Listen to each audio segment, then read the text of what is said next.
Bueno, chicos, ¿quieren que comencemos? ¿Están listos? Bueno, en la clase de hoy vamos a ver el corazón. En esta clase vamos a ver el corazón, en la que viene van a ver todo lo que es hemodinamia, arterias y presión arterial, y en la siguiente, que sería el jueves que viene, vamos a ver, que la voy a dar yo a esa clase, lo que es venas y capilares. En esta clase, como les decía, vamos a estudiarlo al corazón. En los organismos unicelulares, los componentes vitales para las células se toman directamente del medio ambiente. Pero en el proceso evolutivo, los organismos pluricelulares, este proceso es mucho más complejo, porque obviamente hay muchísimas células. Entonces, las células también van a tomar esos componentes vitales y van a volcar los desechos desde ese medio líquido que la rodea, que es el líquido intersticial.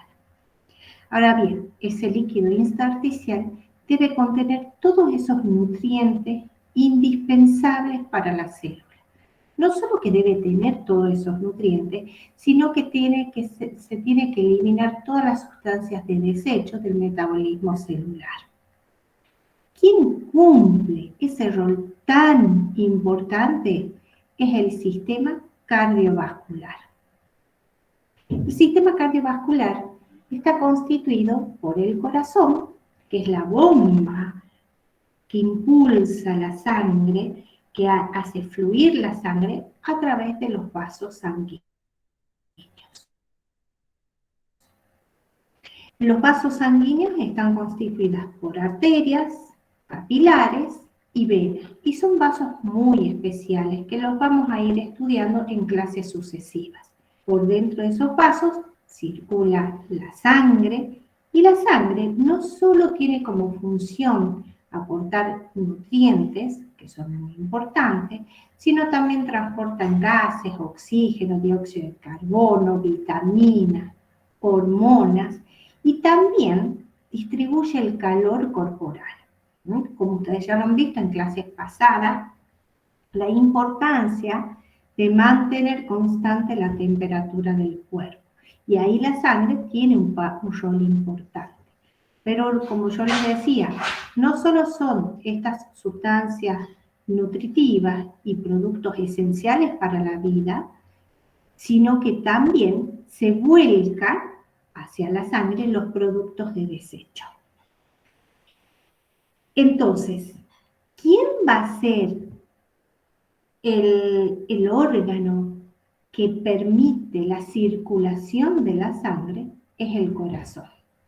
El corazón es una bomba aspirante e impelente. Aspira sangre, llega sangre al corazón y luego esa sangre es expulsada del corazón y pasa así de un ciclo al otro, es decir, de una sístole a una diástole, sucesivamente, desde que nacemos hasta que nos morimos. El corazón siempre va a estar trabajando. El corazón va a enviar sangre a un circuito menor o circuito pulmonar, que es un circuito de baja presión. Pero no solo está ese circuito, sino hay otro circuito, el circuito sistémico o circuito mayor, que se expulsa sangre, siempre va a ser de los ventrículos, en este caso del ventrículo izquierdo, pasa la sangre por las arterias y todos los sistemas arteriales, llega a los capilares, donde a partir de los capilares se producen los intercambios, y luego esa sangre es drenada hacia las venas para volver nuevamente al corazón.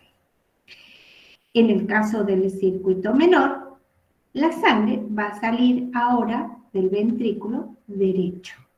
Sale del ventrículo, va por las venas hacia los pulmones, a nivel de los capilares se produce el intercambio gaseoso y vuelve la sangre con oxígeno hacia la aurícula izquierda.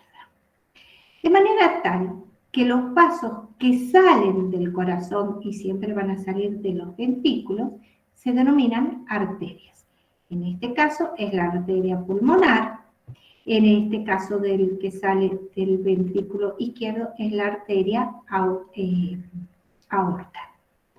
Y los vasos que llegan al corazón, siempre llegan a las aurículas, van a ser las venas cavas inferior y superior, a la aurícula derecha, y las venas pulmonares a la aurícula izquierda. Entonces vemos que el corazón tiene una función muy importante, vital, que es la de bombear sangre.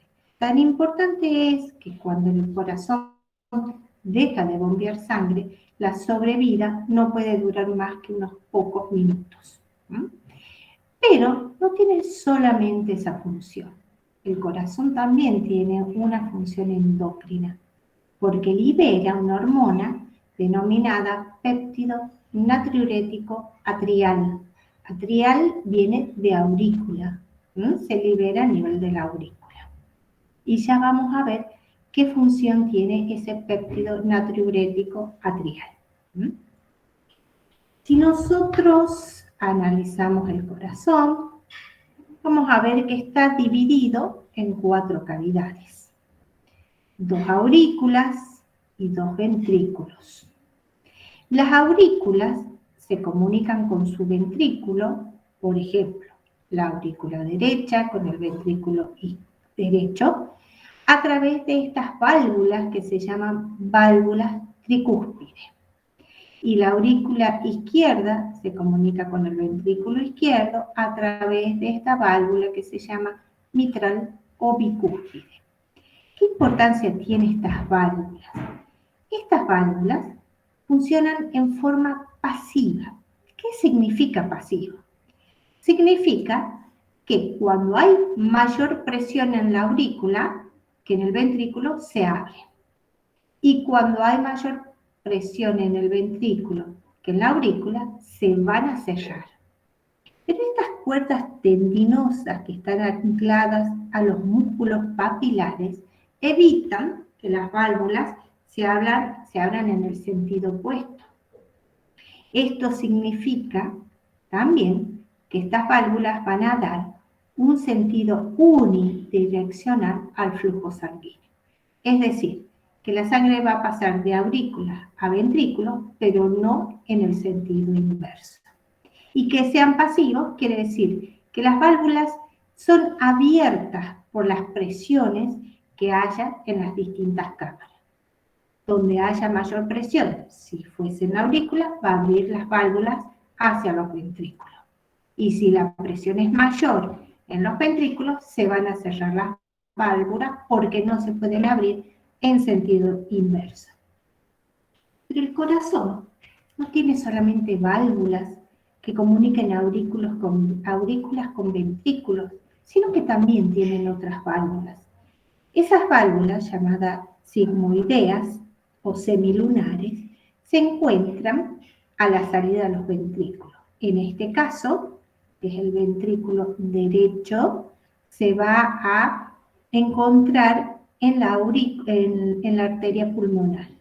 Pero la arteria aorta también tiene una válvula que permite la comunicación entre el ventrículo izquierdo y la arteria aorta.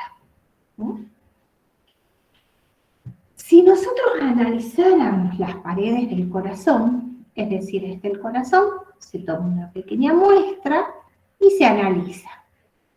Y vemos que tiene una capa interna llamada endocardio, donde las células se parecen mucho al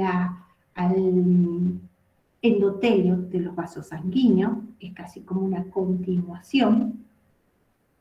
Luego le sigue una capa de células musculares llamadas miocardio, y esa capa no es lo mismo, por ejemplo, en el ventrículo derecho que en el ventrículo izquierdo.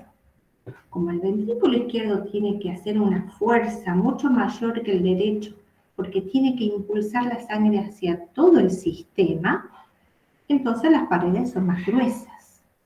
a diferencia del ventrículo derecho, que su fuerza impulsora solamente debe hacer llegar la sangre a los pulmones, que está ahí nomás, a la par del corazón. Entonces, esta capa de miocardio en el ventrículo derecho tiene menor espesor.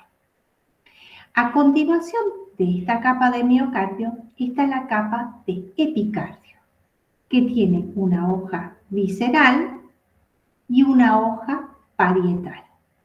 Y en el espacio que quedan entre esas dos hojas hay un líquido pericárdico, que lo que hace es disminuir significativamente esas fuerzas de fricción, porque recuerden que el corazón se está contrayendo y relajando en forma permanente, y si no estuviese ese líquido, habría una gran fuerza de fricción. Ahora, si nosotros analizamos esta capa muscular y vemos esto que está magnificado en esta imagen, veríamos que esas fibras musculares son estriadas, son ramificadas, tienen núcleos, y acá tenemos una superposición de las membranas de dos células musculares. Y esa superposición se llama discos intercalares. Esos discos intercalares no se ve claramente en esta imagen, pero sí las tiene, lo que se llaman uniones nexos o uniones comunicantes, que son muy importantes. La vemos en la clase de sinapsis, cuando hablamos de sinapsis eléctrica. Estas uniones nexo las vamos a ver con mayor detalle en esta imagen, y vamos a ver que esta es la membrana plasmática de un miocito y esta es la membrana plasmática de otro miocito. Y las uniones nexo, uniones comunicantes, uniones gap, son todos sinónimos de estas mismas estructuras. Podemos ver que tienen conexones. Conexones son estas estructuras cilíndricas que están subunidades rodeando a un canal por donde van a fluir los iones, y esas subunidades se llaman conexina. De manera tal que un conexón de una célula está alineado con el conexón de la célula adyacente.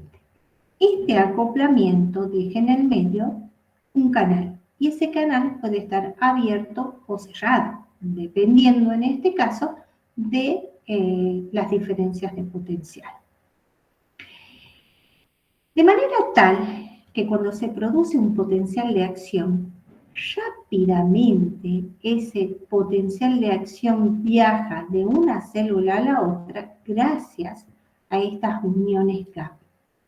Esto permite, y lo cual es muy importante, que el corazón se comporte como un sinsitio. ¿Qué significa esto? Que si bien está formado por muchísimas células, se comporta como una unidad. Vamos a ver que las aurículas se contraen primero y luego se contraen los ventrículos en forma sucesiva, pero los ventrículos se contraen casi simultáneamente, lo cual no solo le da la fuerza a estas uniones, las uniones no les dan la fuerza, les da la funcionalidad de sinsitio y les permite la sincronización de las células, de manera tal que se contraigan todas juntas. Ustedes ya han visto, la mayoría, los que han tenido trabajos prácticos, se les ha mostrado un video donde se ve un corazón en proceso de fibrilación. Esas células se contraen y se relajan, pero en forma anárquica. No están funcionando como un sinsitio. Una se contrae mientras la otra está relajada, es contracciones todas desordenadas. Y esto lleva a que si bien las células se contraen y se relajan, funcionalmente no es, pierde la función de bomba del corazón porque no permite la expulsión de sangre. Y hemodinámicamente, la fibrilación ventricular, no así la auricular, la fibrilación ventricular hemodinámicamente es similar a un paro cardíaco, porque la sangre no fluye. Y porque de todas formas, al igual que el paro cardíaco, si no se resuelve en un breve tiempo, la persona llega a morir. ¿Mm? Estas propiedades, esta función de bomba del corazón, es posible gracias a 4 propiedades. Esto es pregunta de examen. Las 4 propiedades del miocardio. Es a nivel del miocardio que vamos a hablar de estas propiedades. Una de ellas es automatismo. El otro es, automatismo o cronotropismo. Y es importante que sepan los dos sinónimos. Se les puede pedir en la mesa de examen, a ver, cuéntenos sobre el cronotropismo o hable sobre el automatismo. Cualquiera de los dos. Otra de las propiedades es la conductividad o dromotropismo. Está la contractilidad o inotropismo y la excitabilidad o batmotropismo. Vamos a comenzar analizando la primera de estas propiedades que les comenté, el automatismo. Crono significa tiempo, por eso es el cronómetro. Y tropismo, cambio. Vamos a ver que hay cambios en el mismo lapso, en un lapso de tiempo. El cronotropismo o automatismo se origina acá, en esta estructura que se llama nodo sinusal o nodo aurículo-ventricular, que se ubica en la aurícula derecha, muy cerca a la desembocadura de la vena cava. ¿Qué ocurre en ese lugar? En ese lugar vamos a encontrar células pequeñas, ramificadas, que han perdido mucho sus fibras contráctiles y por ende en ese proceso, porque son células miocárdicas, son células del miocardio, o sea, contráctiles que se han modificado y se han diferenciado. Y en ese proceso de diferenciación han perdido su capacidad contráctil, pero se han especializado en otra función que es muy importante. Esas células tienen la capacidad de generar espontáneamente, sin asistencia de ningún tipo de inervación, la capacidad de generar potenciales de acción. Esto es lo que permite que ustedes lo habrán visto en los prácticos, que si se aísla el corazón, por ejemplo, de un animal o de una persona, lo denervo y lo aíslo, ese corazón va a seguir latiendo. ¿Por qué? Porque están estas células P acá, en este nodo sinoauricular. Y esas células P son las que van a generar espontáneamente los potenciales de acción. Esas células P tienen una frecuencia de descarga de 70 a 80 veces en un minuto. Esto quiere decir que van a generar entre 70 y 80 potenciales de acción en un minuto. Cada potencial de acción va a desencadenar una contracción y relajación, o sea, un latido. Por eso es que se dice que generan 70 a 80 latidos por minuto. Pero no son solamente esas células las que son capaces de generar estos potenciales de acción, sino que hay un sistema de conducción, que es lo que ustedes están viendo en verde acá. Hay otras estructuras en verde que también pueden generar esos potenciales de acción. Pero a diferencia del nodo sinoauricular, lo pueden generar a una frecuencia mucho menor. Ejemplo, el nodo sinoauricular va a generar potenciales entre 70 y 80 potenciales de acción en un minuto. En cambio, por ejemplo, en las fibras de Purkinje se pueden generar 40 latidos por minuto. Como estas células son las que tienen mayor frecuencia en la generación de estos potenciales de acción, se los llama marcapasos cardíacos, porque el corazón va a latir en referencia a las descargas de este nodo sinoauricular. ¿No? Ahora veamos cómo hace para producir automáticamente esas descargas. Si nosotros analizamos el potencial de acción que se producen en esas células P, vamos a ver esta estructura. Como toda gráfica, vamos a ver que en el eje de las Y está representado el potencial de membrana en milivoltios. Y en el eje de las X es el tiempo, que en este caso es milisegundos. Vamos a ver que si nosotros comparamos con el potencial de acción, por ejemplo, de una neurona, en algunas cosas se parece y en otras no. Cambia totalmente.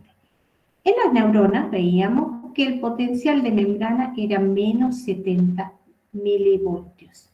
Acá es menos 60, o sea que es menos negativo. La segunda referencia a tener en cuenta es que en la neurona había un potencial de membrana en reposo constante. El ser constante es isopotencial. Aquí es menos 70, menos 70, menos 70. Aquí cambia y mucho. Esta fase, que se llama prepotencial o potencial de marcapaso, este prepotencial no es constante. Este es un prepotencial inestable. Esa es la característica, es inestable. Y esta inestabilidad hace que ese potencial vaya cambiando, se hace menos negativo, menos negativo, menos negativo, menos negativo, hasta que alcance el umbral. Una vez que alcanza el umbral, se desencadena el potencial de acción con las fases que ya hemos visto. La despolarización y la repolarización. Pero a diferencia del potencial que veíamos, por ejemplo, para una neurona o para una fibra muscular esquelética, esta fase de despolarización era con una pendiente muy intensa, era una línea muy vertical, perpendicular, si quieren, al umbral, y eso se debía que en ese caso se abrían canales rápidos de sodio, que no es lo que ocurre acá. Vemos que esta pendiente no es como la de la fibra nerviosa. Y sí, después entonces viene una repolarización. Conclusión, tenemos un potencial de membrana en reposo que es inestable, y luego tenemos las fases del potencial de acción. Habíamos dicho el prepotencial, luego la despolarización y le seguía la repolarización. Ahora veamos qué iones están en juego para que este potencial de acción sea distinto, por ejemplo, al potencial de acción de una neurona.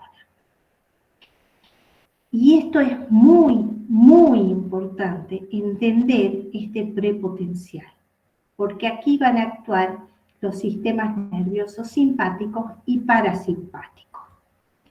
¿Qué lleva a que estas células espontáneamente alcancen el nivel de descarga, el umbral?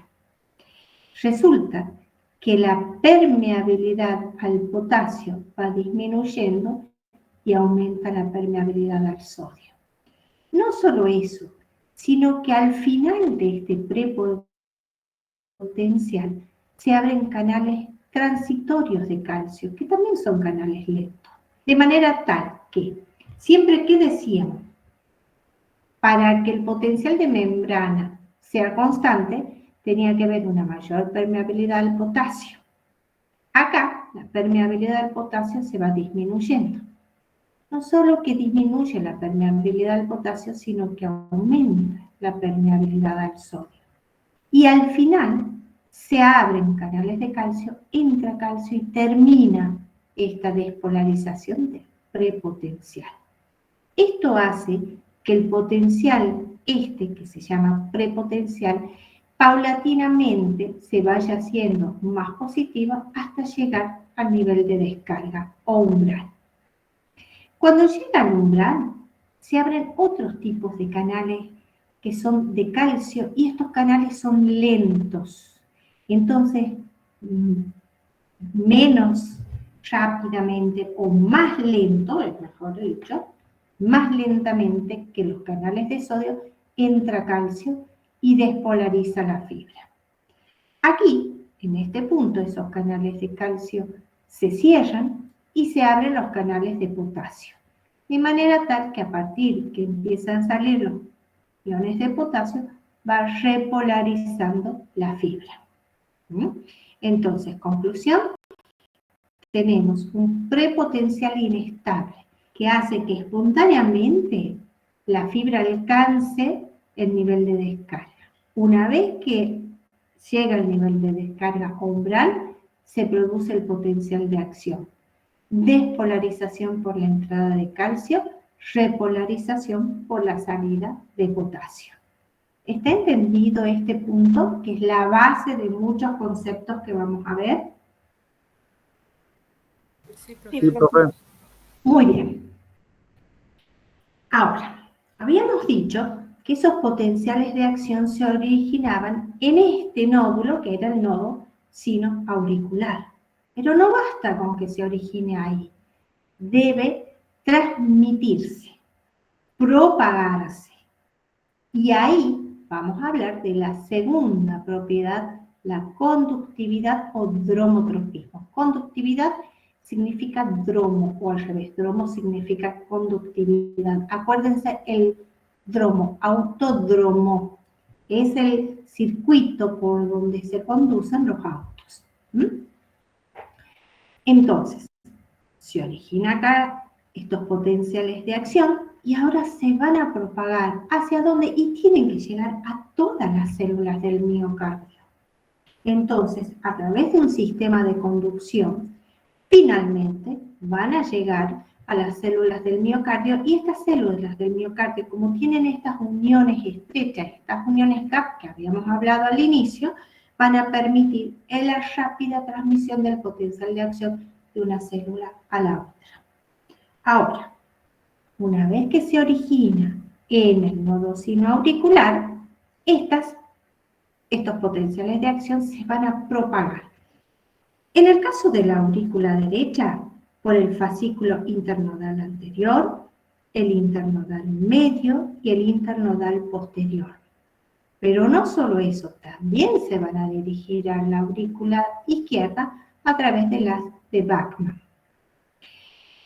A nivel del nodo aurículo-ventricular, aquí hay otro nodo que tiene unas células parecidas al que tiene el sino auricular. Nada más que aquí ocurre un evento muy importante y es el retraso en la conducción a nivel del nodo aurículo-ventricular.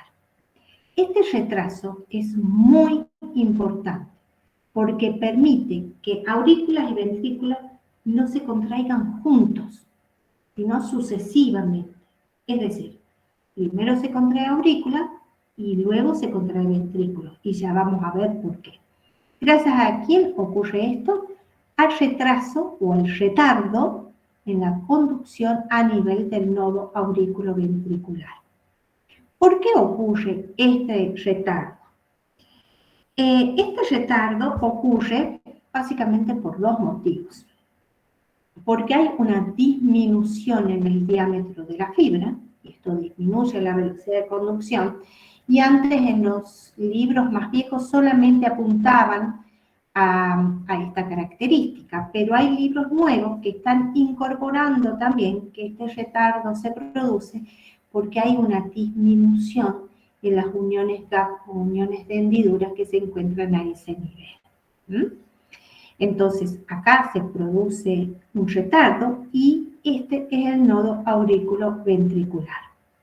De este nodo aurículo-ventricular se desprende el haz de His. El haz de His que se va a dividir en la rama izquierda y en la rama derecha del haz de His y va a pasar por esta placa interventricular. Este haz de His luego va a formar las células o fibras de Purkinje, que son de alta velocidad de conducción. Y finalmente van a inervar a las fibras no inervar, porque no es tejido nervioso. Se van a poner en contacto con las fibras del miocardio. Como vemos acá,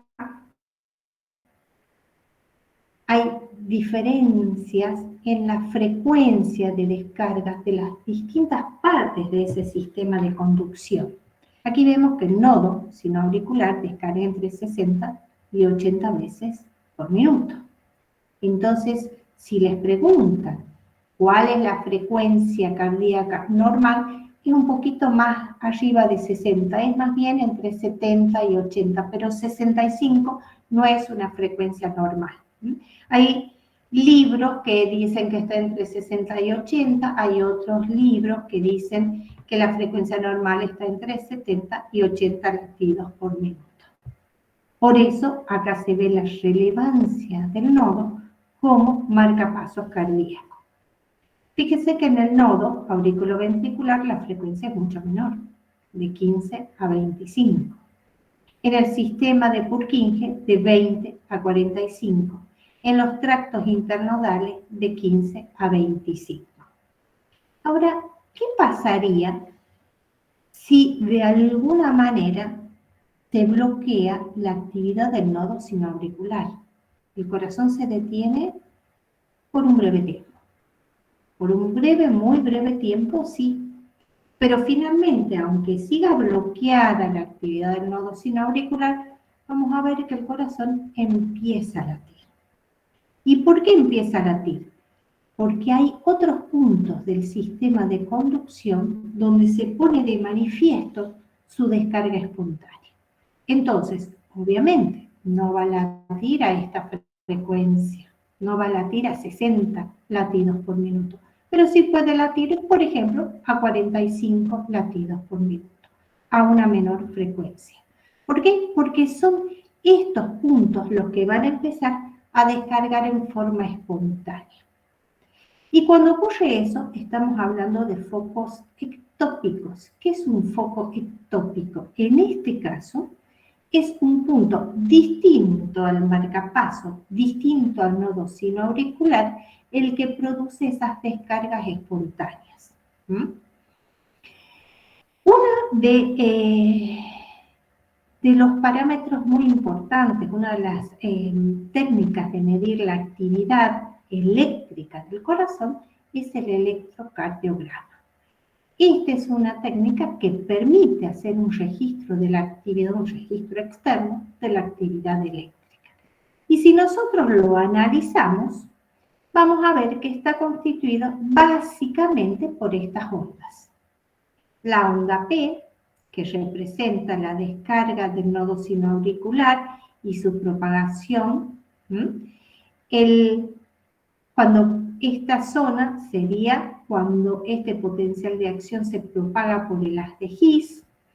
La onda QRS, que es un complejo, porque no están aislados, sino que funcionan como QRS. Y después la onda T. La onda P, que ahora vamos a pasar a este esquema, que es más grande y se lo ve mejor, representa la despolarización de la aurícula. El complejo QRS es la despolarización del ventrículo y la onda T es la repolarización ventricular. Ahora me podrán decir, y bueno, ¿y dónde está la repolarización de la aurícula? Coincide con el complejo QRS y está solapado, enmascarado por este complejo, de manera tal que la aurícula tiene su despolarización y su repolarización, que en este caso no se lo puede ver en este registro, pero sí está. Y acá tenemos el complejo QRS y la onda T, que corresponde a la repolarización ventricular. sí se pueden producir trastornos en el sistema de conducción, justamente por bloqueos. Fíjense, acá vamos a ver algunos tipos de bloqueo. ¿Qué es un bloqueo? Es el impedimento en la propagación del potencial de acción. Y los bloqueos pueden tener distintos grados. Por ejemplo, un bloqueo de primer grado sería aquel que solo hace referencia a un retardo en la propagación del potencial de acción, a diferencia de un bloqueo de segundo grado. Fíjense en este esquema. Onda P, latido cardíaco, latido auricular, representa a la contracción o sístole auricular. Otra onda P, otra sístole auricular. Complejo QRS, una sístole ventricular. Entonces, fíjense, acá hay contracción ventricular seguida de una contracción auricular seguida de una ventricular. Esta onda P debería tener un complejo QRS, o sea, después de la sístole auricular debería haber la sístole ventricular, pero acá está interrumpida. Entonces, si ustedes ven, aquí las aurículas laten 3 veces y recién viene un latido ventricular. Esto significa que hay un bloqueo a nivel del nodo auriculoventricular. Es decir, ¿cómo? ¿Alguien preguntaba algo, chicos? ¿No? Bueno. Es decir, si tienen alguna duda, la charlamos. No se queden con las dudas. Entonces, tiene un latido auricular seguido por uno ventricular. Y acá vemos que en estos bloqueos se han bloqueado, no prosigue la propagación del potencial de acción. Esto hace que este bloqueo en el sistema de conducción impide la contracción ventricular. Y un bloqueo de tercer orden es un bloqueo completo, donde la despolarización no alcanza el ventrículo. Entonces, aurícula y ventrículo laten en forma independiente. No hace falta que sepan ningún grado de bloqueo, si es primer orden o grado, segundo grado, tercer grado. Lo importante es que sepan que un bloqueo es el impedimento de la propagación del potencial de acción en algún punto del sistema de conducción. Solamente con que sepan eso, está muy bien. Y vamos a entrar en la tercera propiedad del miocardio, que es la contractilidad o inotropismo. Ino hace referencia a la fibra contráctil que tiene una forma ahusada. Y para eso vamos a analizar el potencial de acción de una fibra muscular ventricular. Y vamos a ver que este potencial de acción también es diferente a los que nosotros habíamos visto antes. Sí tiene algunas coincidencias y algunos puntos que son discrepantes. Por ejemplo, el potencial de membrana en reposo es constante, pero es más negativo que una fibra nerviosa. Es más o menos de menos 90.000 voltios. Este es el potencial de membrana en reposo. Luego tenemos, a ver si era acá, sí, esto. ¿A qué se debe el potencial de membrana en reposo? A que esta membrana tiene una mayor permeabilidad al potasio que al sodio y a la actividad de la bomba de sodio-potasio. Luego tenemos una fase de despolarización. Acá la vamos a ver. Una despolarización que es una despolarización muy rápida. ¿Por qué? Porque se abren canales de sodio que son muy rápidos. Y entra sodio, hace más positiva esta diferencia, hasta que llega un punto donde esos canales de sodio se cierran. Cuando se cierran esos canales de sodio, se abren canales de potasio. Sale potasio y al salir potasio se repolariza parcialmente porque luego se abren canales de calcio. Y al entrar calcio se produce una meseta. Este calcio que está entrando desde el líquido extracelular, vamos a ver que es muy importante para el proceso contráctil. Y ya vamos a ver cómo y dónde actúa. Este calcio que produce la meseta entra gracias a esos canales de calcio que se abren y luego se van a cerrar esos canales de calcio. Al cerrarse esos canales, se han abierto a la vez unos canales de potasio, que sale el potasio y produce la repolarización del potencial de acción. Una cosa muy importante que hay que tener en cuenta, que este potencial... Profe. Sí. Ahí en la segunda, sería en la parte 1, en la etapa 1, de la rápida repolarización. Ahí en el práctico de hoy estuvimos estudiando, o sea, repasando esa parte, y también decían que la repolarización, esa rápida repolarización era por el cloro, el ion cloruro. También lo es. Y si usted lo dice, no está mal. No está mal. Sí que lo diga el potasio. También interviene el cloruro. En realidad, si ustedes ven este tema del libro de Hussein, que es un libro muy viejo, pero no deja por eso de ser muy bueno, van a ver que hay muchísimos canales. Y nosotros decimos canales de potasio. Canales de potasio, hay mucha variedad de canales de potasio. Solo esto vamos simplificando los conceptos para que queden los conceptos claros. Pero sí es cierto que también intervienen iones de cloruro. No está mal, es correcto. Nada más que esto es a forma de simplificar un poco el proceso. ¿Está contestada su pregunta? Sí, profe, muchas gracias. No, por favor. Lo importante de este potencial de acción es esto, el tiempo del potencial de acción. Este es un potencial de acción muy largo. A ver, refresquemos. De una fibra nerviosa el potencial era más o menos 5 milisegundos. 5. Contra estos 250, 300 milisegundos. Y esto es muy importante. Vamos a ver qué pasa en esto que es tan importante. Fíjense, en rojo está el evento eléctrico, que es el potencial de acción de una fibra ventricular.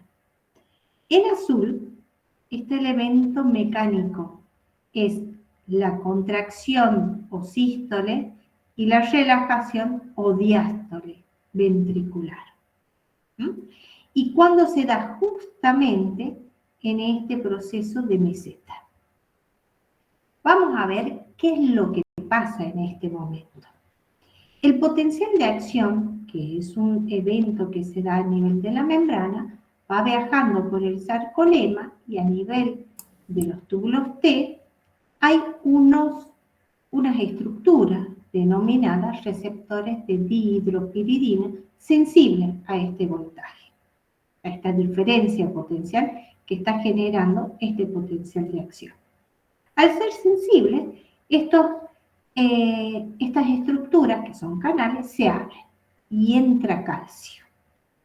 Ese calcio, como estos receptores de hidropiridina no están conectados físicamente a estos receptores de rianodina, que están en el retículo sarcoplásmico, este calcio va a inducir la apertura de estos receptores de rianodina. Cuando se abren los receptores de rianodina, el calcio que estaba secuestrado dentro del retículo sarcoplásmico se libera. Y al liberarse, va a interactuar con las fibras contráctiles de una manera muy semejante a las que ustedes han visto en el músculo esquelético. Y esto es lo que va a producir la contracción o sístole ventricular. Ahora bien, luego de la sístole debe venir la diástole. Y para que ocurra la relajación, ese calcio que estaba en el citosol debe volver al retículo sarcoplásmico. Como en el retículo sarcoplásmico hay una gran cantidad de calcio, no hay otra alternativa más que una bomba ATPasa para impulsar el calcio contra su gradiente de concentración. Pero ese calcio no solo va al retículo sarcoplásmico, sino que sale de la fibra muscular a través de un intercambiador de sodio-calcio. Este intercambiador funciona sacando calcio e introduciendo sodio. Pero para que este intercambiador funcione, necesita de la actividad de la bomba sodio-potasio. ¿Por qué? Porque la bomba va sacando sodio, deja un déficit de sodio en el interior, en las adyacencias de la membrana, que le sirve para ingresar sodio a favor de un gradiente. Esto. Y mete el sodio y no bombea, porque no es una bomba, saca calcio hacia el líquido extracelular. Conclusión, este calcio que entraba a la célula en la zona de la meseta del potencial de acción, este calcio es el disparador de la salida de calcio del retículo sarcoplásmico para que se produzca la contracción ventricular. Y para que se produzca la relajación o sístole ventricular es indispensable bombear, aquí sí, bombear calcio hacia el retículo sarcoplástico. ¿Está claro o quieren que revisemos algún concepto? Bueno. Está claro, profe. Bueno, esto es más fácil porque ustedes ya lo han estado viendo en el práctico. Entonces aquí cerramos muchos conceptos, pero vamos con mucha agilidad en estos temas. Ahora, habíamos dicho, por supuesto, el calcio extracelular es tan importante para la contracción muscular, del músculo ventricular, que si hubiese una situación donde no hay calcio o los niveles de calcio son deficitarios, no se produciría la contracción. ¿Por qué? Porque no induciría la salida del calcio al retículo sarcoplástico. Ahora, yo había insistido mucho con que la duración del potencial de acción era muy importante, muy importante. Y ahí vamos a hablar de los periodos refractarios absolutos y relativos, que están haciendo alusión a la excitabilidad o vasotropismo de estas células miocárdicas, que la excitabilidad va cambiando en el transcurso del potencial de acción. Entonces vamos a tener que el periodo refractario absoluto, que lo tocamos pero ustedes ya lo saben muy bien, es el periodo durante el cual, que comienza en este punto, cuando se produce la despolarización hasta la mitad de la repolarización, por intenso que sea el estímulo, no va a dar un nuevo potencial de acción. Sin embargo, a partir de la mitad de la repolarización hacia el final del potencial de acción, hay un breve periodo. Y es un periodo, que es al final de la diástole, que podría generar un nuevo potencial de acción. Ese periodo es periodo refractario relativo. Y ese estímulo no es un estímulo cualquiera, tiene que ser un estímulo intenso. Entonces, vemos que si yo aplico un estímulo acá, se va a producir un potencial de acción y va a dar como consecuencia una contracción, una sístole y una diástole ventricular. Pero, si yo aplico un estímulo acá, pero el refractario absoluto, no va a dar un nuevo potencial de acción, no va a haber una nueva contracción. Si ahora lo aplico acá, pero este estímulo es mucho más grande que el anterior, va a ser igual. No va a haber ninguna respuesta. No va a dar un nuevo potencial de acción. Pero si yo lo aplico en este periodo refractario relativo, ya cambia. Ahí sí va a dar un nuevo potencial de acción. ¿Y qué me va a producir? Una nueva sístole. Una sístole extra o extrasístole. ¿Por qué? Porque en este periodo, si el estímulo es intenso, sí va a dar una nueva sístole, una extrasístole. Entonces, durante el periodo refractario absoluto no se producen contracciones, pero en el periodo refractario relativo, un estímulo de mayor intensidad me va a dar una extrasístole. La pregunta es, ¿por qué una extrasístole y no una tetanización? El miocardio no se tetaniza jamás. ¿Se imaginan ustedes que una persona que se tetanizara el corazón, su corazón, le produciría la muerte? Porque es una contracción intensa y sostenida, no habría flujo sanguíneo. Pero, gracias a este periodo periodo refractario absoluto que es tan largo, esto lo protege al corazón de manera que jamás se va a tetanizar. Ahora analicemos por qué.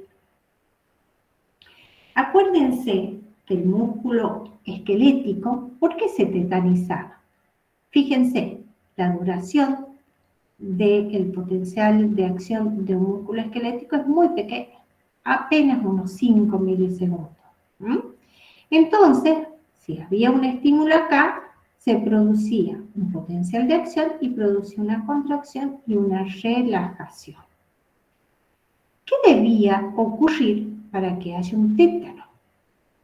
Que yo estimule acá, entonces se producía una contracción. Empieza a relajarse, se relaja y viene otro estímulo. Se vuelve a contraer, pero la relajación no fue total, fue parcial. Aplico otro estímulo, se vuelve a contraer, empieza a relajarse, se relaja parcialmente, viene otro estímulo, se vuelve a contraer. De manera tal que estas contracciones son parciales y son muy breves. De manera que se van sumando hasta que alcanza el tétano. Este sería el tétano incompleto, porque es irregular, hasta alcanzar el tétano completo, que no es irregular, es homogénea ese estado de contracción. En el músculo cardíaco no ocurre eso. ¿Por qué? Por lo que habíamos dicho. Yo puedo estimular durante mucho tiempo, en alta frecuencia, pero no va a haber esto que ocurre acá. ¿Por qué? Porque es tan largo ese periodo refractario absoluto que le dio tiempo a la fibra ventricular relajarse, se relaja, hasta que pucha. En este punto se relajó tanto que si aplico un estímulo sí va a haber una nueva contracción, pero no se puede sumar de acá. ¿Está claro este concepto? Sí, perfecto. Bien, entonces, conclusión, el músculo esquelético se puede tetanizar. El músculo cardíaco no se puede tetanizar. Puede dar una extrasístole, pero jamás se va a tetanizar. Hay trastornos en estos ritmos cardíacos. Trastornos, por ejemplo, en la frecuencia. Y ustedes ya saben que el concepto de taquicardia es una frecuencia superior a la normal, superior a 80 latidos por minuto. Por ejemplo, si una persona tiene una frecuencia cardíaca de 100 latidos por minuto, está con taquicardia. Y si una persona tiene una frecuencia de 55 latidos por minuto, está en un estado de bradicardia. ¿Qué puede generar una taquicardia? El ejercicio, sobre todo en personas que no están muy entrenadas, la descarga simpática, como ustedes lo han visto, la fiebre, donde también lo han visto en el sistema nervioso autónomo y en la clase de la doctora Solar Ayán, que lo explicó muy bien. Y también puede haber bradicardia. ¿Qué puede producir la bradicardia? La descarga vagal. El sistema nervioso parasimpático, a través del nervio vago, produce bradicardia. La hipotermia también produce bradicardia. Hay otros fenómenos como las extrasístoles, que es lo que acabamos de explicar recién, y la fibrilación. Hay un video precioso que ustedes los han visto en el práctico, cómo se ve un corazón en fibrilación ventricular. Con fibrilación auricular una persona puede vivir. Lo que no puede vivir es con fibrilación ventricular. ¿Y qué ven? Contracciones y relajaciones de esa fibra, pero se contraen en forma asincrónica. No están sincronizadas, no se comportan como un sinsitio, de manera tal que el corazón pierde esa propiedad de expulsora de sangre. Entonces, si analizamos un electrocardiograma, este es un electrocardiograma normal, mientras acá se ve un electrocardiograma de un corazón en fibrilación. Y ahora, sí, diga. ¿Cómo había dicho? Con fibrilación ventricular no se puede vivir y con... Con la auricular sí, y ya vamos a ver por qué. ¿Qué rol tiene la aurícula? Hay personas que viven con fibrilación auricular, sobre todo después de tener una operación, por ejemplo, un recambio de válvulas, que a veces cuando se hace la sutura, se toca porque las válvulas aurículas ventriculares están muy cerca del sistema de conducción. Cuando con la aguja se toca el sistema sin querer, produce alteraciones y muchas veces queda algún tipo de fibrilación auricular. Hay otras personas que han nacido y la han tenido toda su vida y se han enterado cuando han ido a un chequeo con el cardiólogo que tienen una fibrilación auricular. Con la fibrilación auricular se puede vivir. Por supuesto que tiene su riesgo.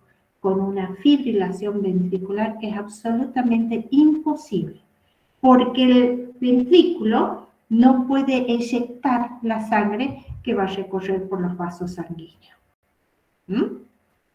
Bien, profe, gracias. No, de nada. Y ahora vamos a pasar a otra parte que tiene que ver con este tema.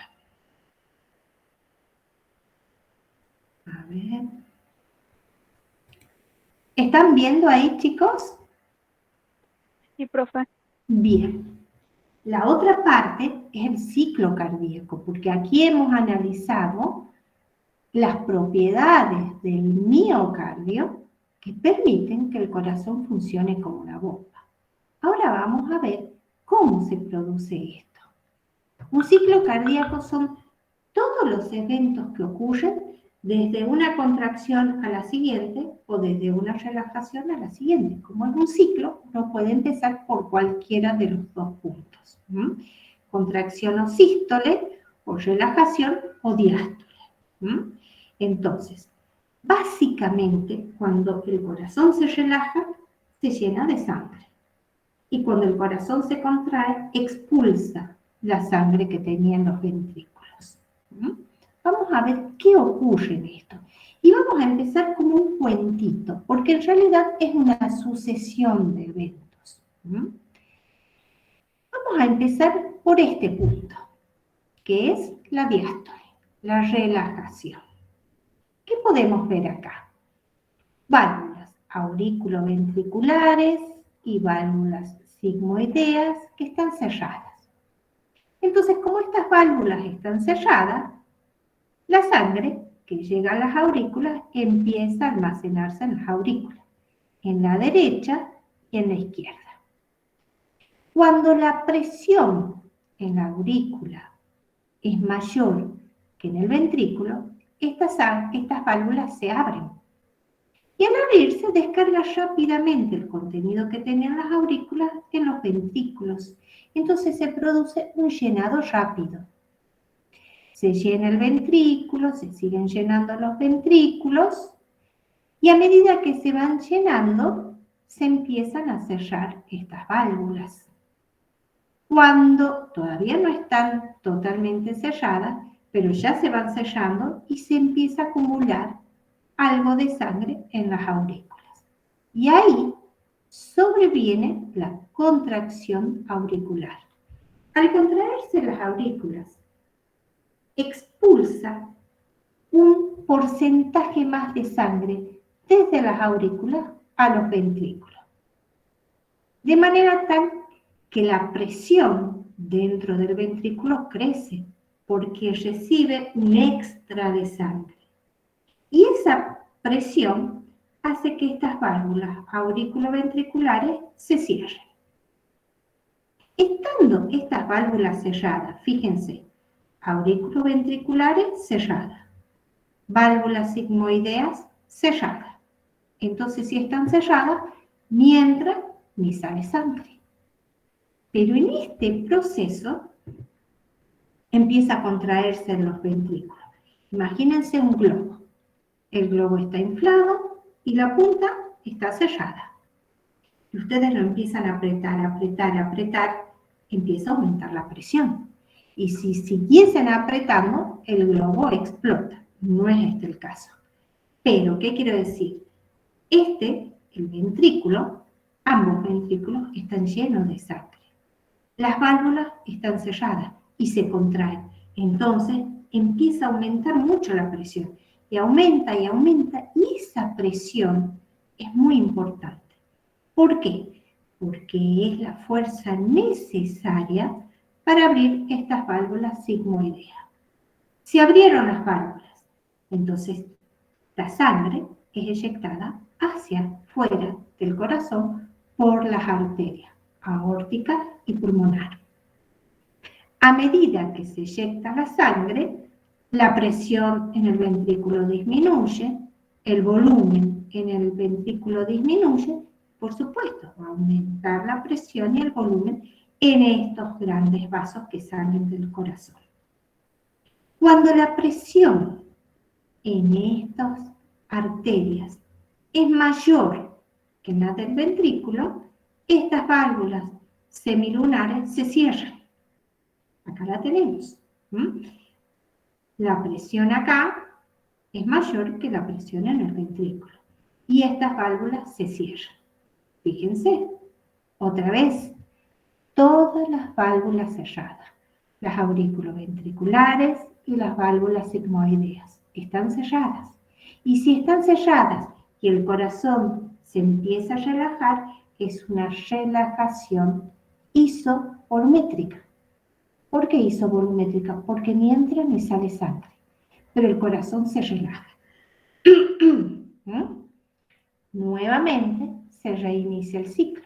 En este estado se empiezan a cargar las aurículas, aumenta la presión, se abren las válvulas auriculoventriculares, rápidamente se llenan ventrículos, llenado rápido, hasta que se produce contracción auricular, un volumen extra que va hacia los ventrículos, esto cierra las válvulas y estando todo cerrado, sístole isovolumétrica, ni entra ni sale sangre y comienza la contracción.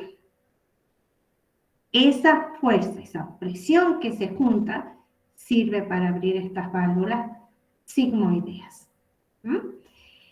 Cuando se van a cerrar las válvulas sigmoideas, hay un pequeño reflujo de sangre, muy pequeño reflujo de sangre hacia los ventrículos. Se cierran, se produce la relajación isovolumétrica y vuelve a comenzar el ciclo. ¿Está claro? Sí, profe. Sí, profe. Bueno, ahora a esto, que yo se los conté como un cuentito, los vamos a ir asociando con algunos parámetros que ya vamos a ver. Pero básicamente esto es lo que ocurre. Entonces, diástole auricular y ventricular, el llenado rápido que habíamos dicho. Le sigue la sístole auricular, que impulsa un 30% más de sangre al ventrículo. Y ustedes dicen, ¿y para qué? Porque esto aumenta la eficacia del corazón. Veamos un ejemplo. Ustedes tienen una gomillita.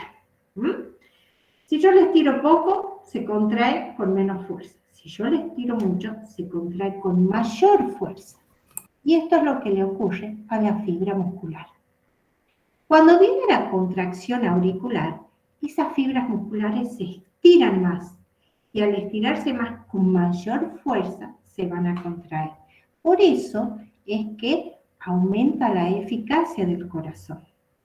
Pero si estas aurículas estuviesen en un proceso de fibrilación, no habría ese porcentaje extra, no aumentaría la eficacia del corazón, pero el corazón, los ventrículos podrían bombear sangre, con una menor eficacia, pero sí podrían bombear sangre.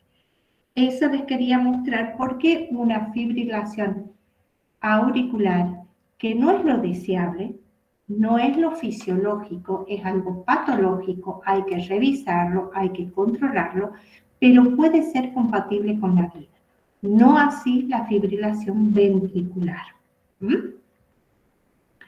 Después seguíamos en este periodo la sístole isovolumétrica, contracción con todas las válvulas cerradas.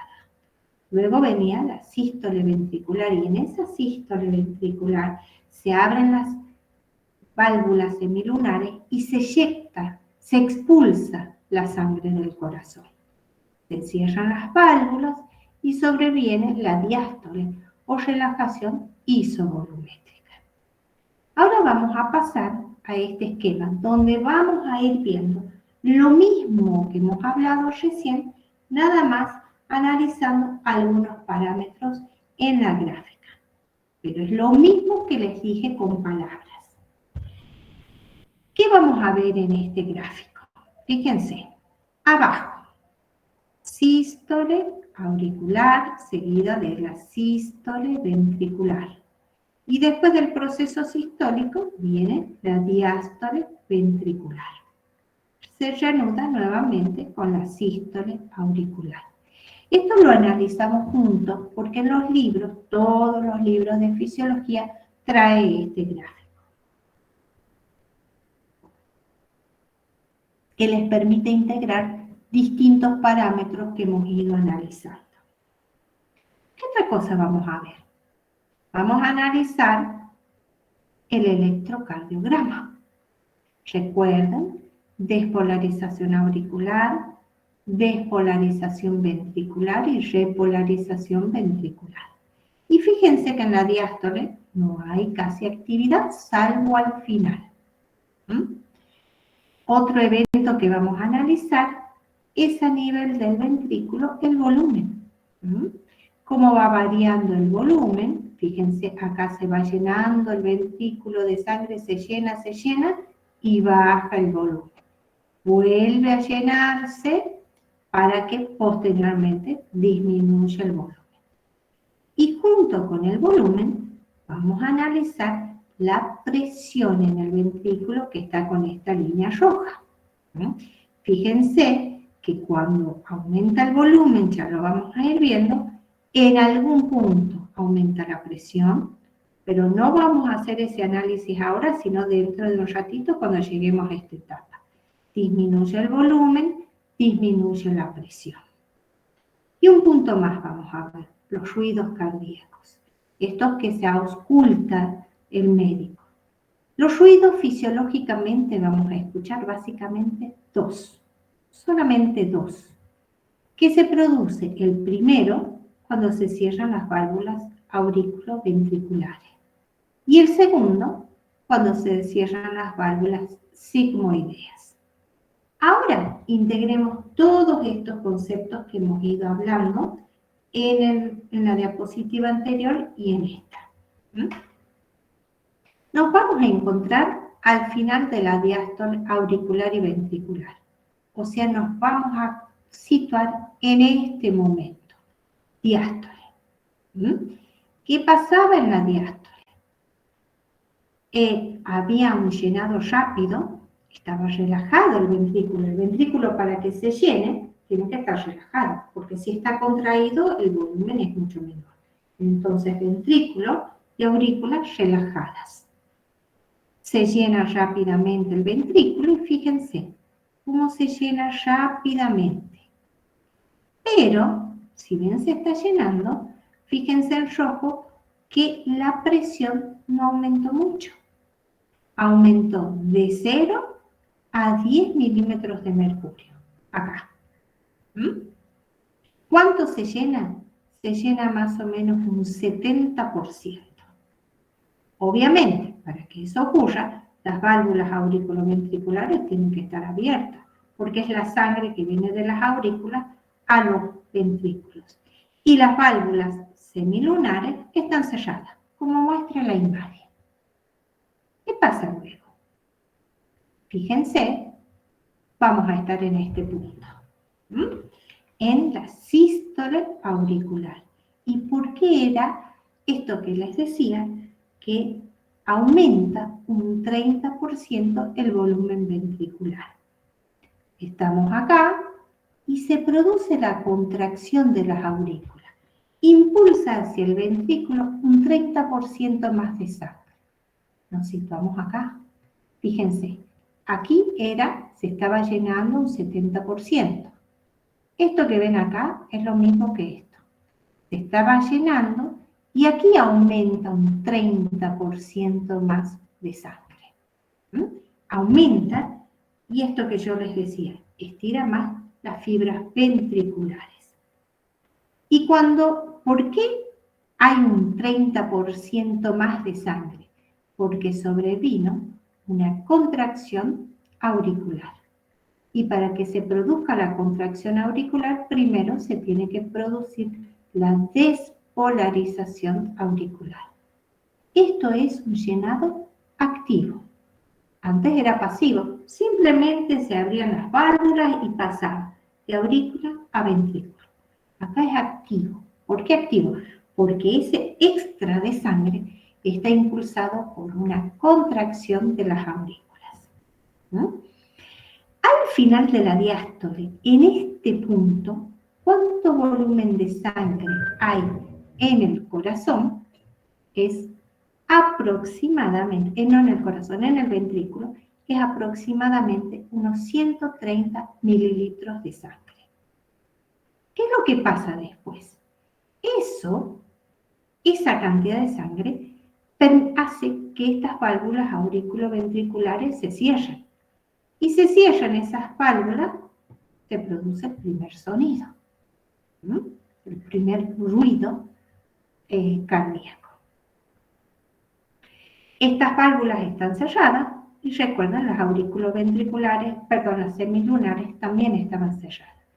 Y aquí comienza la contracción ventricular. Y fíjense lo importante.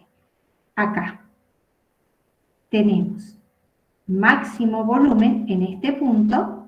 Miren esta línea roja, la presión era muy poco lo que había aumentado. Pero al cerrarse las válvulas, y empezar a contraerse los ventrículos, miren a nivel del ventrículo izquierdo cómo aumenta la presión. Aumenta muchísimo, aumenta hasta que en este punto tiene la fuerza suficiente para abrir estas válvulas semilunares.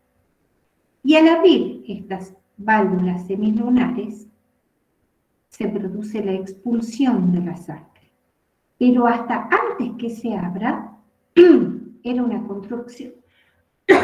contracción isovolumétrica. Fíjense que el volumen en este punto no ha cambiado. Lo que ha cambiado, y mucho, es la presión dentro del ventrículo, y esto hace alusión al ventrículo izquierdo, que por supuesto tiene mucha más presión que el derecho. ¿Cuánta presión alcanza? De más o menos de 80 milímetros de mercurio, pero puede llegar hasta los 120 cuando sale de acá. Y el ventrículo derecho, unos 10 milímetros de mercurio. ¿Qué quiero mostrar? Que son dos hemibombas. Esta es una, aurículo y ventrículo. Independiente de esta, aurículo y ventrículo, y trabajan a presiones diferentes. Esta, la izquierda, es de alta presión.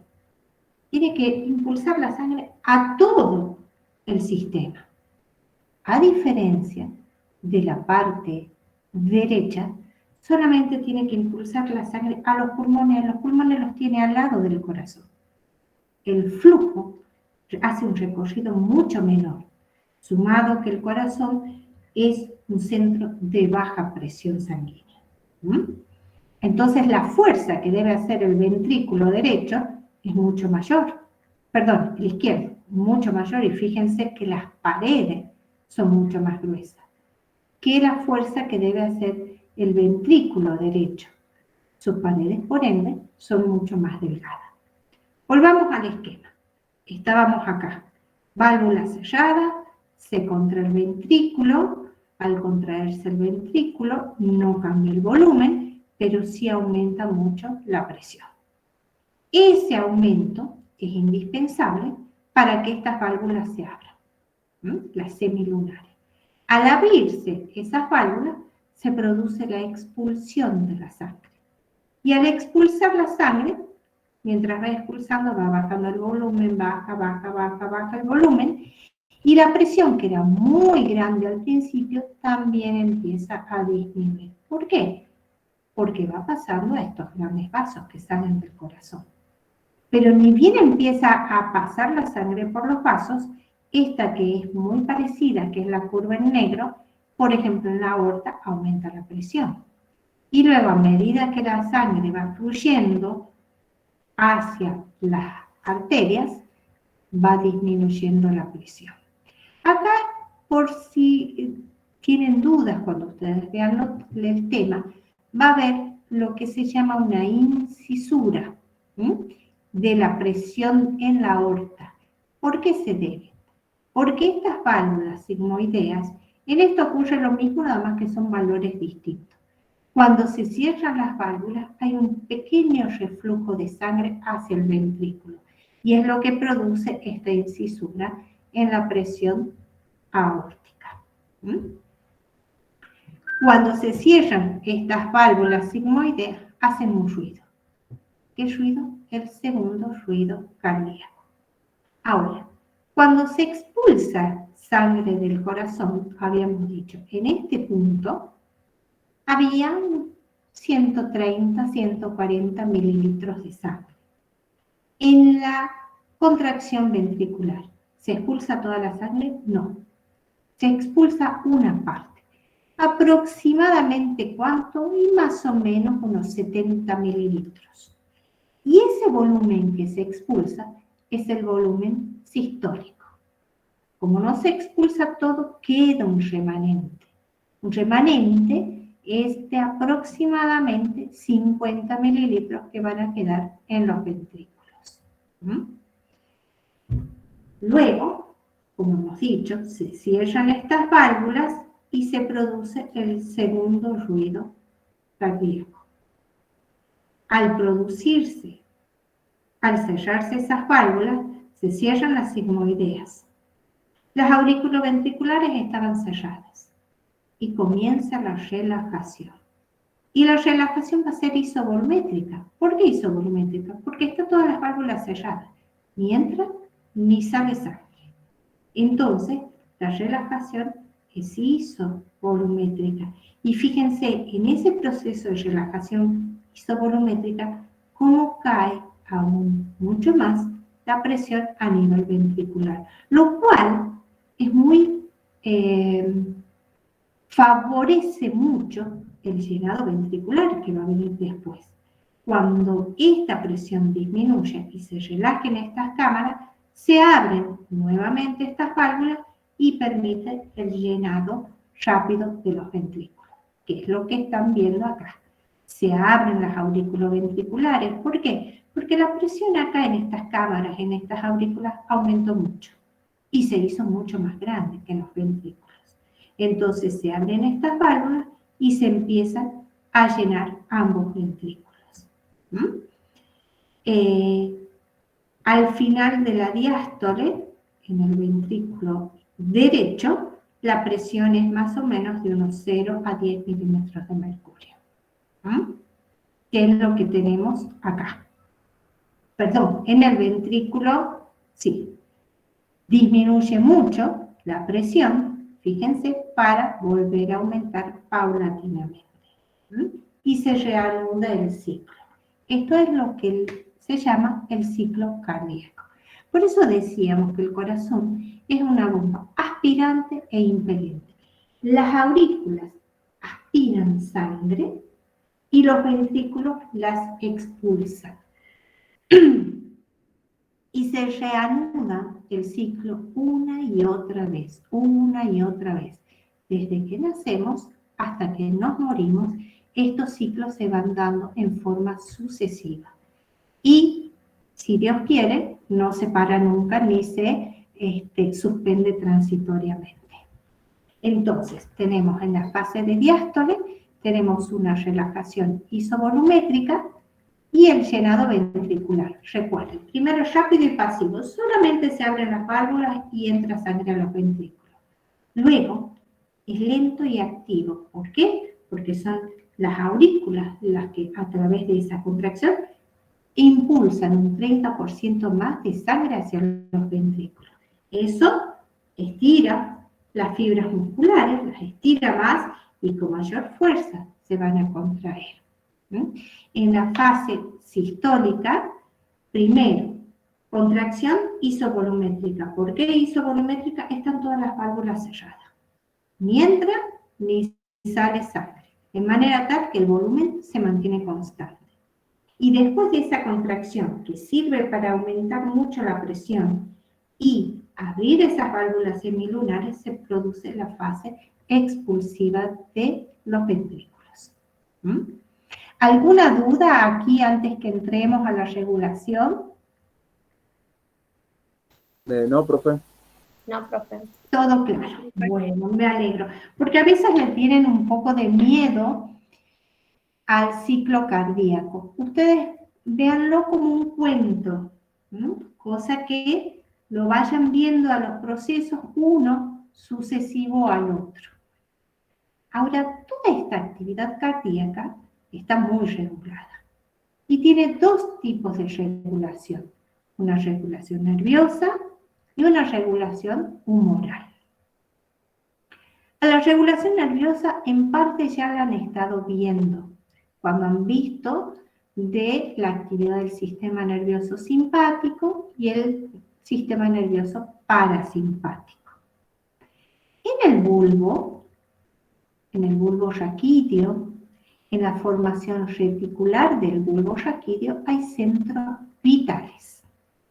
Esos centros vitales son el centro cardioinhibidor y el centro vasomotor, que no son los únicos, porque también hay otros centros vitales. Entonces, si les toca como tema de examen bulbo, ya saben que hay centros vitales. Hay otros como los centros respiratorios y hay otros no vitales que no vamos a venir al caso porque no es el tema de esta clase. Conclusión. Centros vitales en el bulbo que van a estar regulando la actividad cardíaca. Es el centro cardioinhibidor y el centro vasomotor. En verde tenemos la inervación simpática del corazón, que vamos a ver todo esto de acá, y en color morado es la inervación parasimpática. La inervación parasimpática está dada por los nervios vagos, que emergen o se originan en el núcleo dorsal del vago y en el núcleo ambiguo. Fíjense que esta inervación parasimpática, y esto es muy importante que hagan énfasis, solo va a inervar el nodo sinoauricular y el aurículo ventricular. Si bien hay bibliografías que dicen que también inerva, pero muy poco, las fibras del miocardio, nos vamos a restringir para evitar confusiones que el parasimpático a través de los nervios vagos solo inerva nodo sinoauricular y nodo aurículo-ventricular.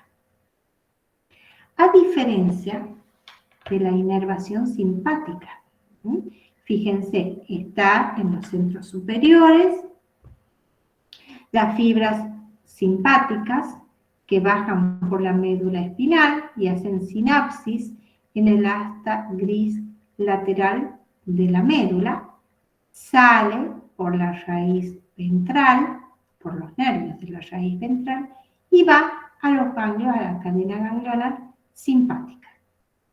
Esta primera es la neurona preganglionar. Hace sinapsis en el ganglio y sale la neurona postganglionar, que va a inervar, al igual que el parasimpático, los nodos sinoauricular y auriculoventricular, pero además, inerva las fibras del miocardio. De manera tal que el sistema simpático puede influenciar en las 4 propiedades del miocardio. En cambio, el parasimpático solamente va a afectar la frecuencia y el sistema de conducción, nada más.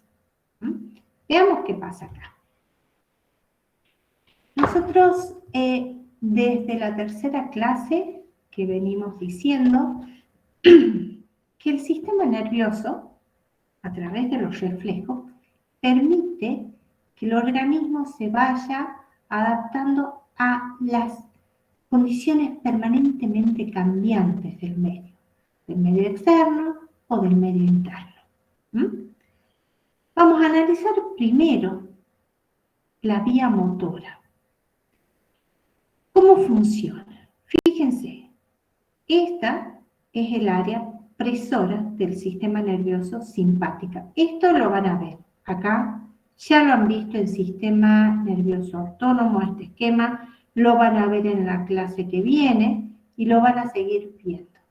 Por eso este es un esquema muy simplificado de lo que lo van a encontrar en los libros, al mismo esquema presentado de otra manera. Es lo mismo, pero para nosotros en la cátedra consideramos que este es un esquema muy didáctico. ¿Cómo funciona? El área presora del sistema nervioso simpático baja por la médula espinal, como hemos dicho, y por su inervación va a inervar a los vasos de resistencia, que son las arteriolas, y también al corazón. A los vasos de resistencia, un toquecito nada más, voy a decir porque eso lo ven en la clase que viene, va a afectar el radio de los vasos. La manguera del jardín. Cuando ustedes están regando con la manguera, ponen el dedo en la punta. Cuando ponen el dedo en la punta, lo que hacen es disminuir el radio del vaso y el agua sale con mayor presión. Si sacan el dedo, el agua sale con menor presión. Algo similar ocurre en los vasos sanguíneos. Disminuye el radio, aumenta la presión, aumenta el radio, disminuye la presión. Pero en esta clase nos vamos a abocar acá, al corazón. ¿Qué hace el sistema simpático? Aumenta las 4 propiedades del corazón. La frecuencia cardíaca, es decir, aumenta la frecuencia cardíaca, favorece la conducción de ese potencial de acción, aumenta la fuerza de contracción de las cavidades cardíacas o de las fibras musculares cardíacas y también aumenta la excitabilidad de esas fibras. Si se estimula la actividad simpática en el corazón, entonces va a aumentar la frecuencia y la fuerza de contracción, podríamos resumir así. En cambio, si estimulamos el sistema parasimpático, que se acuerdan afectaba solamente a los nodos sinoauricular y auriculoventricular, lo único que va a hacer es deprimir esos nodos y al deprimir esos nodos va a disminuir va a disminuir la frecuencia cardíaca, solamente la frecuencia cardíaca. Ahora, en la actividad simpática, en el centro vasomotor no solo hay un área presora, sino también hay un área depresora. Entre las dos están regulando la descarga simpática. ¿Qué pasaría si a una persona se le sube la presión? Va a estimular receptores sensibles a esa suba, que por vía sensitiva van a ir al núcleo del tracto solitario.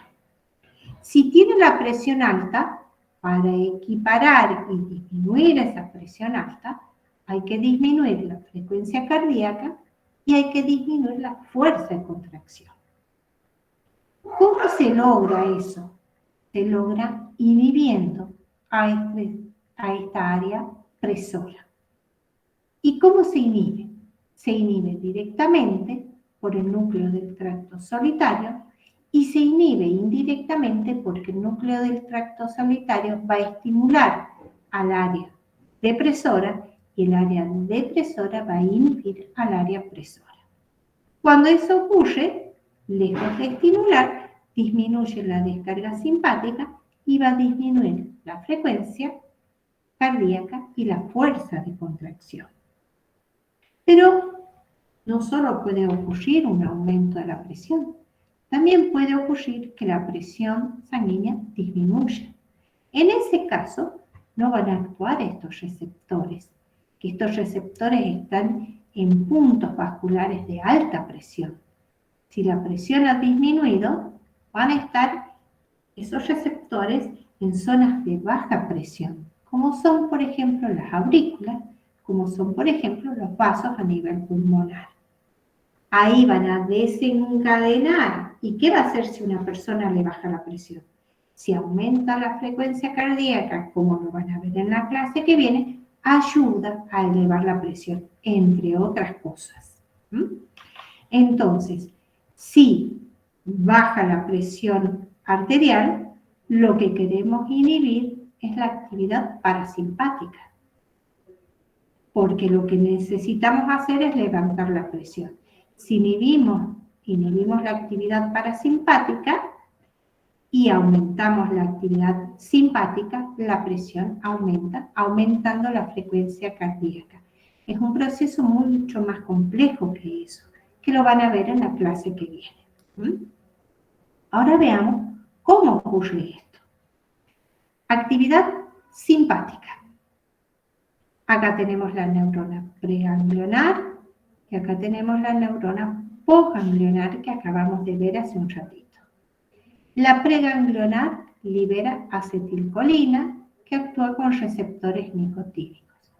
Y la neurona postganglionar va a liberar noradrenalina o norepinefrina, es lo mismo, para actuar en las células blanco. Fíjense que aquí tiene una característica, la inervación simpática. Fíjense que las terminales tienen muchos abultamientos, denominadas varicosidades. ¿Y qué beneficio tiene esto? Que una sola neurona puede inervar un gran número de células efectoras. Cada una de estas varicosidades va a liberar el neurotransmisor que es la norepinefrina o noradrenalina. Es lo mismo. Esto era para recordar que el simpático inerva nodos sinoauricular, auriculoventricular y las fibras del miocardio. Conclusión, va a afectar a la frecuencia cardíaca igual que a la fuerza de contracción. Veamos cómo afecta entonces una de las propiedades. Hemos dicho que afectaba las 4 propiedades: cronotropismo, dromotropismo, inotropismo y batmotropismo. Es importante que tengan en cuenta que cuando se libera, espérenme un minutito,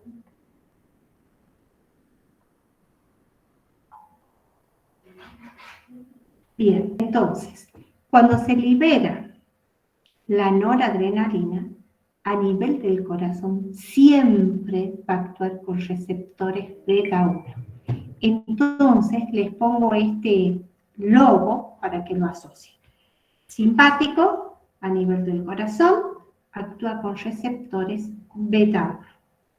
¿Qué pasa cuando el neurotransmisor se une al receptor beta 1.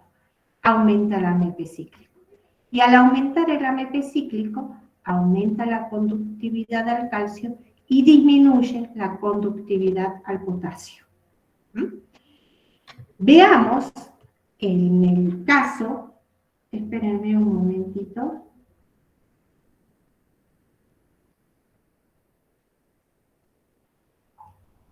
Bien, esto que estamos viendo acá es el potencial de acción normal en el nodo sinoauricular, en azul, en azul. Fíjense, este era el prepotencial que habíamos visto. Y si nosotros contamos el número de latidos que hay, vamos a ver que tenemos 3. 1, 2 y 3. Estos son algunos resultados. Voy a silenciar el teléfono.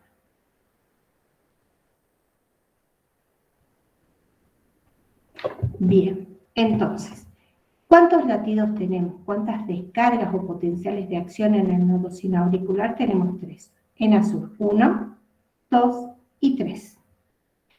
¿Cuántos latidos o cuántos potenciales de acción se producen por la descarga simpática? Contemos en rojo. 1, 2, 3, 4 y 5. Ahora analicemos por qué ocurre esto.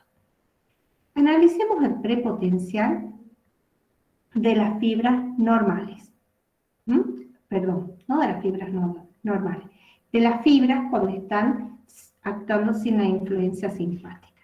Vemos que este prepotencial tiene una duración que está representada por esta línea negra. Cuando se produce la descarga simpática, esta prepotencial aumenta mucho su pendiente.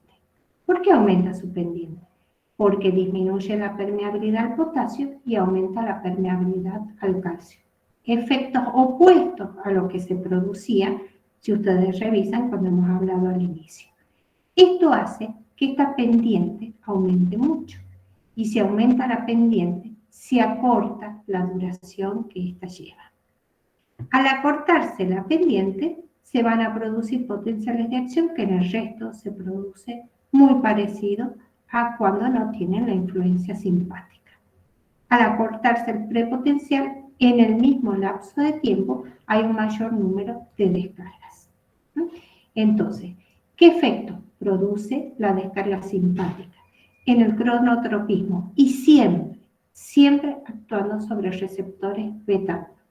Aumenta la pendiente y al aumentar la pendiente hay un mayor número de descargas. Esto va a ser a costa de disminuir la duración de la diástole. Y si disminuye la duración o el tiempo de la diástole, también va a disminuir el tiempo de llenado ventricular. Si se llena menos el ventrículo, expulsa también menos cantidad de sangre. ¿Qué efecto tiene sobre el cronotropismo? Acorta el tiempo en el ciclo cardíaco. Los ciclos cardíacos se dan mayor número de ciclos cardíacos en el mismo tiempo. Y en el inotropismo aumenta la permeabilidad del calcio. Al aumentar la permeabilidad del calcio, ese calcio es el que está interactuando en el proceso de contracción. Por ende, va a haber una mayor fuerza de contracción. A diferencia de esto, veamos qué pasa cuando hay una descarga parasimpática, no simpática. Nuevamente, la vía motora, tenemos una neurona preganglionar, este es el ganglio, y esta es la neurona postganglionar. En esto no me detengo mucho porque ya lo han visto en sistema nervioso autónomo. La neurona preganglionar libera acetilcolina. La acetilcolina actúa con receptores nicotínicos y esta neurona postganglionar también va a liberar acetilcolina, que en este caso, como estamos hablando del corazón, va a actuar con receptores M2, receptores muscarínicos. Recordemos, el vago inervaba solamente el nodo sinoauricular y el nodo auriculoventricular. ¿Qué es lo que pasa? A través de la acetilcolina, cuando actúa con receptores M2, aumenta la permeabilidad al potasio y disminuye la permeabilidad al calcio. El efecto opuesto al simpático en cuanto al flujo de iones. Acá hay que tener en cuenta que la inervación de los nodos es por dos ramas diferentes del vago. El nodo sinoauricular está inervado por el vago derecho y el nodo auriculoventricular está inervado por el vago izquierdo. ¿Qué pasa si de alguna manera hiperpolarizo este nodo? El nodo sinoauricular no va a tener ningún efecto y va a seguir descargando. ¿A qué frecuencia? A, supongamos, 60 latidos por minuto. Pero a nivel del nodo auriculoventricular sí va a haber un bloqueo. Pero la aurícula se va a contraer al mismo cantidad de potenciales de acción que se generen. Por ejemplo, 70 latidos por minuto. A diferencia, si deprimo este nodo sinoauricular, sí voy a ver un evento. El corazón va a entrar en bradicardia porque este es el marcapasos cardíaco. Entra en bradicardia y si sigo estimulando, puede llegar al paro cardíaco. Ahora, ¿en qué para? ¿En sístole o en diástole? En diástole. ¿Por qué en diástole? Porque el potasio hiperpolariza. Al ser hiperpolarizante, es cardiodepresor. Entonces, si estimulo bajo derecho, puedo llegar al paro cardíaco. Si estimulo el vago izquierdo, lo único que puede ocurrir es un bloqueo.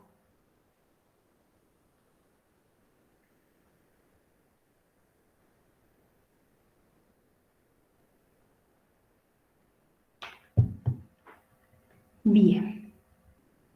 Entonces, esto es lo que les decía. Vago derecho inerva el nodo sinoauricular, vago izquierdo el nodo auriculoventricular. Veamos cómo se produce esta bradicardia. Acá tenemos, estas son las descargas del nodo sinoauricular. Fíjense, cuando no hay una influencia parasimpática, ¿cuántos potenciales hay? 1, 2 y 3. Pero cuando está bajo la influencia parasimpática, vamos a ver que hay 1 y 2 descargas. No 3, 2. O sea que veo que la frecuencia ha disminuido. ¿Por qué ha disminuido? Y esto es pregunta de examen. ¿Cómo actúa el simpático y cómo actúa el parasimpático? En ambos casos actúan acá, a nivel del prepotencial, que es donde vemos la marcada diferencia. Como aumenta la permeabilidad al potasio, se produce primero una ligera hiperpolarización. ¿Pero qué pasaba normalmente aquí? Había una disminución a la permeabilidad al potasio y a un aumento en la permeabilidad al calcio. Esto es un efecto totalmente opuesto. Al ser opuesto, esta pendiente se alarga. Y si nosotros vemos esto, fíjense, primero una ligera hiperpolarización inicial y después si vemos el tiempo que lleva el prepotencial normal, es este. Pero si analizamos el tiempo que lleva el prepotencial por influencia parasimpática, se alargó mucho más. El resto del potencial de acción es bastante parecido, nada más que en la repolarización hay una pequeña hiperpolarización, lo cual hace más negativa a la fibra. Entonces, conclusión. Veamos qué pasa con la frecuencia cardíaca por influencia simpática. Fíjense, en el mismo periodo de tiempo, normal tenemos 3 descargas. Con influencia simpática, 5. 1, 2, 3, 4 y 5. O sea que hay un proceso de taquicardia. Si vemos por la influencia parasimpática, en el mismo tiempo vamos a tener 2 descargas. O sea que hay una bradicardia. Esto es pregunta de examen. ¿Alguien tiene alguna duda? ¿Quiere que repasemos algún punto o que veamos todo esto?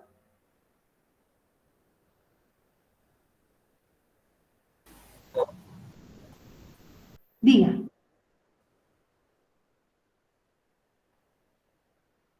Sí.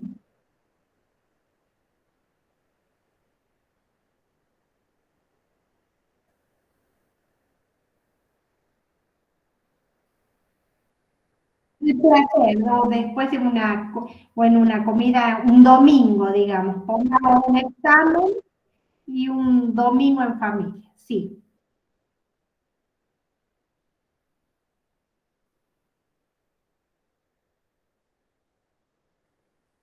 Muy buena pregunta, muy buena pregunta. La frecuencia cardíaca está en equilibrio y da la frecuencia necesaria para cada momento. Por ejemplo, si usted está sentado escuchando la clase, tiene una determinada frecuencia. Pero si tiene que salir corriendo por el motivo que sea, esa frecuencia aumenta. Por ejemplo, tuvo que correr porque ocurrió algo que le llamó la atención o lo puso nervioso, esa frecuencia tiene que aumentar.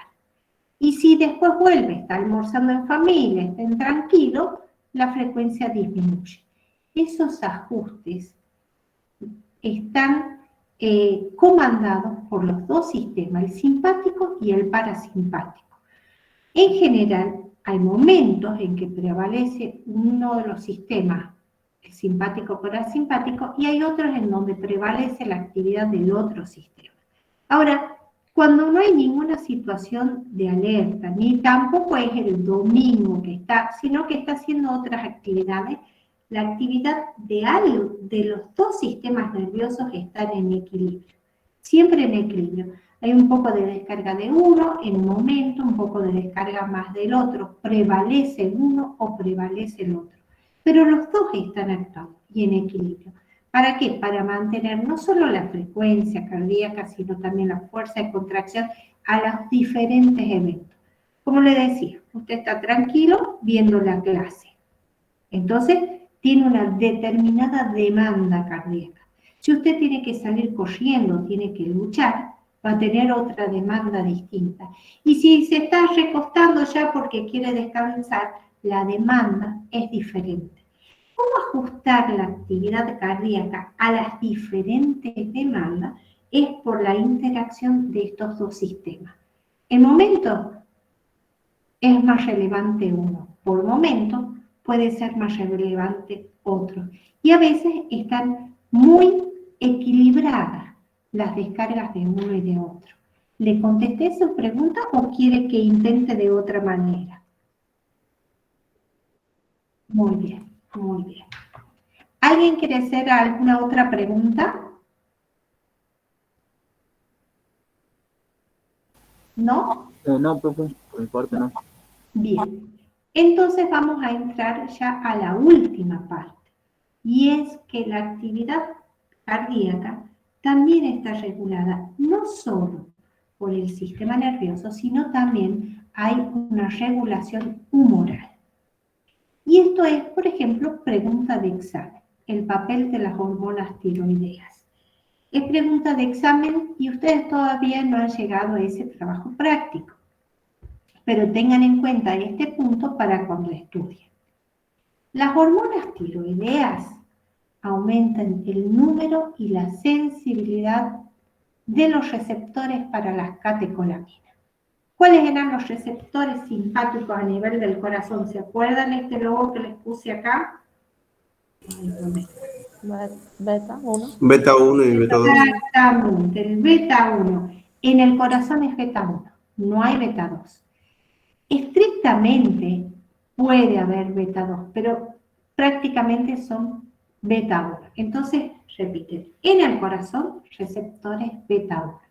Estas hormonas tiroideas no solo que van a aumentar la expresión de esos receptores, va a haber más cantidad de receptores beta 1 en el corazón, sino que también aumentan la sensibilidad de esos receptores para las catecolaminas.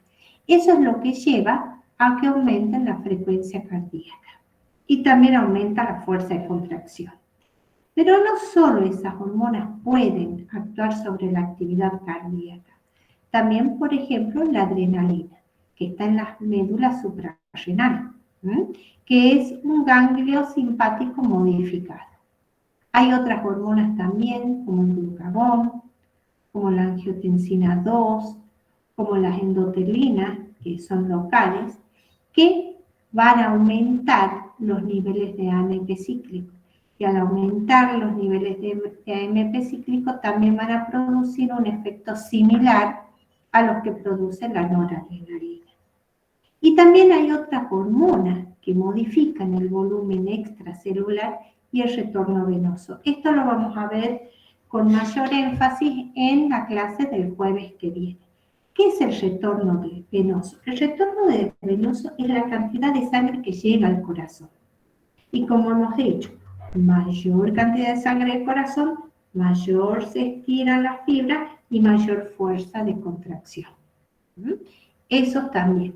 ¿Qué hormona van a afectar este volumen extracelular? Es la hormona antidiurética, o sea, que conserva el agua y menor excreción de orina, y el sistema renina-angiotensina que ustedes van a ver en la clase que viene. Y también hay iones. Por ejemplo, el sodio y el calcio son iones despolarizantes, a diferencia del potasio, que es un ion hiperpolarizante. Entonces, el sodio estimula las actividades del corazón, mientras que el potasio las deprime. Por eso es cardiodepresor, y no se olviden que produce el potasio, al igual que el sistema parasimpático, puede producir una hiperpolarización tan grande que produzca un paro cardíaco en diástole. Y por último, vamos a ver brevemente, porque esto lo van a ver en la clase que viene, el péptido natriurético atrial, que habíamos dicho que el corazón no solo tiene una importantísima función como bomba que permite el fluido de la sangre por los vasos, sino que también tiene una función endocrina. Libera el péptido natriurético atrial. Atrial quiere decir que se produce en la aurícula. Y natriurético, que elimina sodio en la orina. Por esa razón, a través de la eliminación, atrás del sodio se va el agua. Si se elimina líquido, disminuye, si se elimina agua del agua que está en la sangre, disminuye el volumen. Al disminuir el volumen, disminuye la presión.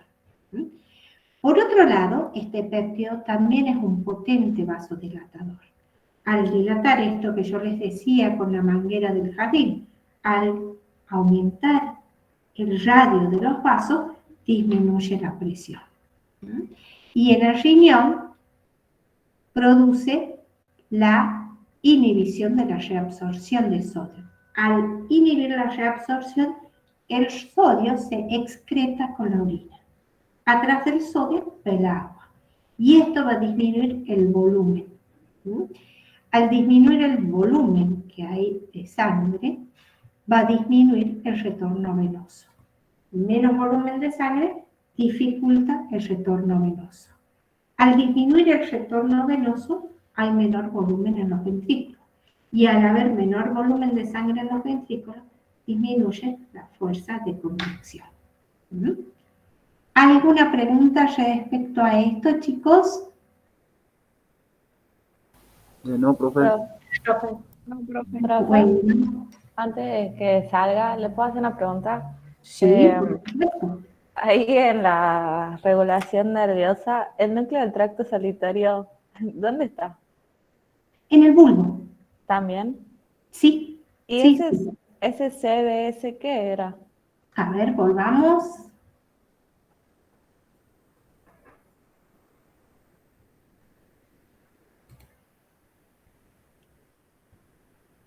Acá, esperen un poquitito. Claro. Donde esto es la actividad, es el núcleo dorsal del vago. Lo de arriba, digamos, el CBS de arriba, el que saca una flechita hacia el núcleo del tracto solitario. Perdón. El núcleo del tracto. Bueno, no, esto no corresponde, déjelo, ya lo voy a Bien. sacar no hace falta que lo sepan. Ah, bien, bien, bien. Listo. Gracias, profesor. No, por favor. Esperen un poquito, chicos, que... Ahí está. Entonces, ¿ha quedado claro esto para ustedes, chicos? Sí, profe. Sí, profe. ¿Alguna pregunta que quieran hacer? No, yo creo que No, ninguna. profe, por mi parte no.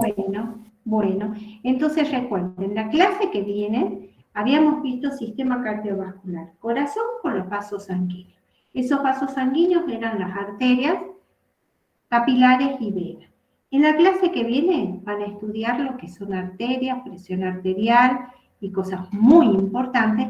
Y en la clase del jueves van a tener nuevamente conmigo donde vamos a ver los capilares y cómo se produce el intercambio, algo que es muy interesante, y todo el sistema venoso.